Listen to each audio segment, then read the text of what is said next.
Welcome to R5 TV news. Srisaila దేవస్థానం ధర్మకర్తల మండలి అధ్యక్షులు పోతుగుంట రమేష్ నాయుడు అధ్యక్షతన ధర్మకర్తల మండలి సమావేశం నిర్వహించబడింది. దేవస్థానం కార్యనిర్వహణాధికారి ఎం శ్రీనివాసరావు, ధర్మకర్తల మండలి సభ్యులు, ధర్మకర్తల మండలి ఎక్స్ అఫిషియో సభ్యులైన శ్రీ స్వామివార్ల ప్రధాన అర్చకులు, ప్రత్యేక ఆహ్వానితులు ఈ సమావేశంలో పాల్గొన్నారు. ఈ సమావేశంలో మొత్తం 14 అంశాలు చర్చించబడ్డాయి. వీటిలో 11 అంశాలు ఆమోదించబడగా 2 అంశాలను వాయిదా వేయడం జరిగింది. ఒక అంశం తిరస్కరించబడింది. ముఖ్యమైన నిర్ణయాల గురించి ధర్మకర్తల మండలి అధ్యక్షులు పోతుగుంట రమేష్ నాయుడు వివరించారు. ఈ సందర్భంగా వారు మాట్లాడుతూ స్థానిక చెంచు గిరిజనులకు నెలలో ఒక రోజున శ్రీ స్వామివారి స్పర్శ దర్శనం ఉచితంగా కల్పించడం జరుగుతుందన్నారు. ఇందుకోసమే గిరిజనులకు దేవస్థానం గుర్తింపు కార్డులను కూడా అందజేస్తుందన్నారు. జనవరి 12వ తేదీ నుంచి 18వ తేదీ వరకు మకర సంక్రాంతి బ్రహ్మోత్సవాలను నిర్వహింపజేయడం జరుగుతుందన్నారు. ఈ బ్రహ్మోత్సవాలను అత్యంత వైభవంగా నిర్వహించేందుకు అవసరమైన అన్ని చర్యలు తీసుకోబడతాయన్నారు.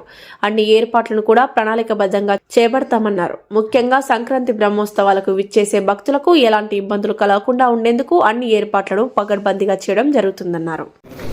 నేడు శ్రీశైల భ్రమరాంబక మల్లికార్జున స్వామి ధర్మకర్తల మండలి సమావేశం నిర్వహించడం జరిగింది. ఈ సమావేశంలో మొత్తం 14 అంశాలపైన చర్చించడం జరిగింది.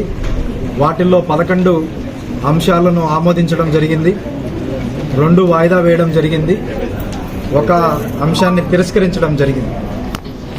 దీంట్లో ముఖ్యంగా స్థానిక చెంచులకు దేవస్థానం నెలలో ఒక రోజు ఉచిత స్పర్శ దర్శనం కల్పించాలని తీర్మానం చేయడం జరిగింది. వారికి ఆలయం తరపున ఒక ఐడి కార్డు అందజేసి ప్రతి నెలలో చివరి వారంలో ఒకరోజు ఉచిత స్పర్శ దర్శనం స్థానిక చెంచులకు ఇవ్వాలని ధర్మకర్తల బోర్డు నిర్ణయించడం జరిగింది. అలాగే జనవరి 12 నుంచి 18వ తారీఖు వరకు మకర సంక్రాంతి సందర్భంగా బ్రహ్మోత్సవాలు నిర్వహించాలని తీర్మానం చేయడం జరిగింది.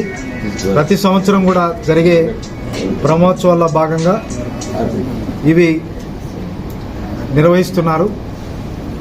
ఒక్కొక్క రోజు ఒక్కొక్క ఉత్సవం జరుగుతున్నది. వాటి విషయాలన్నీ కూడా మీకు పూర్తిగా వివరంగా ఇవ్వడం జరుగుతున్నది.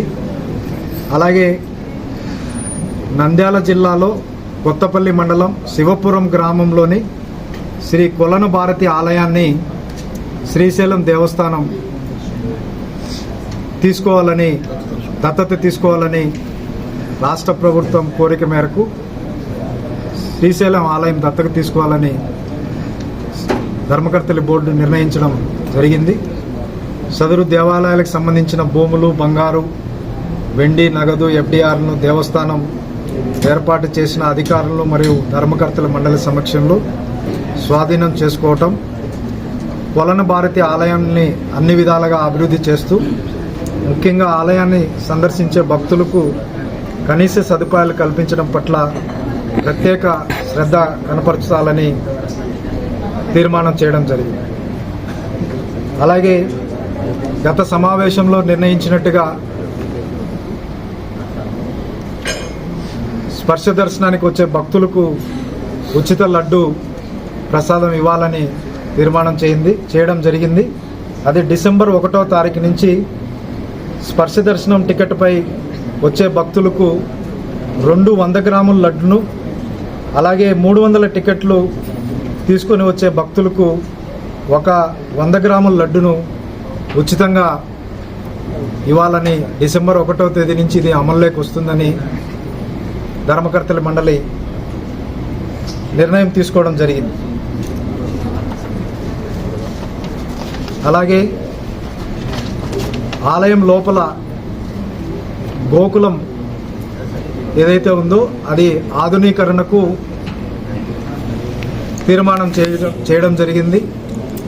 ప్రధాన ఆలయంలో మనం గోశాల గోపూజ జరుగుతున్నది.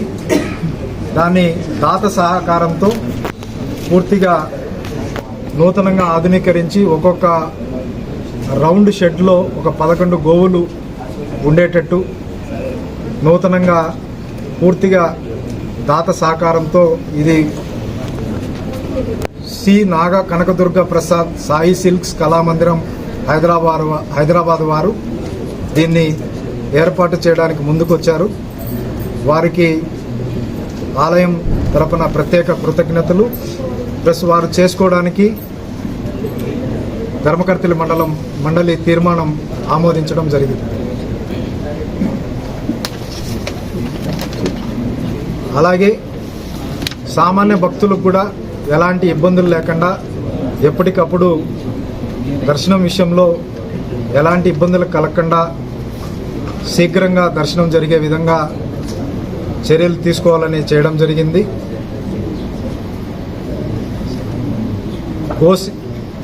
సేవకులకు గుడికి సేవ చేయడానికి వచ్చిన వారి ద్వారా ఉచిత హెల్ప్ డెస్క్ 4-5 ప్రాంతాల్లో గుడి ఆవరణంలో ఏర్పాటు చేయాలని నిర్ణయించడం జరిగింది. అలాగే సిఆర్ఓ ఆఫీస్లో కూడా ఒక డిస్ప్లే బోర్డు ఏర్పాటు చేయాలని నిర్ణయించడం జరిగింది. భక్తుల నుంచి ఫిర్యాదులు తీసుకోవడానికి ఫిర్యాదుల బాక్సు ఒక 3-4 చోట్ల ఆలయ పరిసరాల్లో ఇది ఏర్పాటు చేయబోతున్నాం. ఇవన్నీ కూడా ఈరోజు జరిగిన ధర్మకర్తలి మండలిలో నిర్ణయించడం జరిగింది.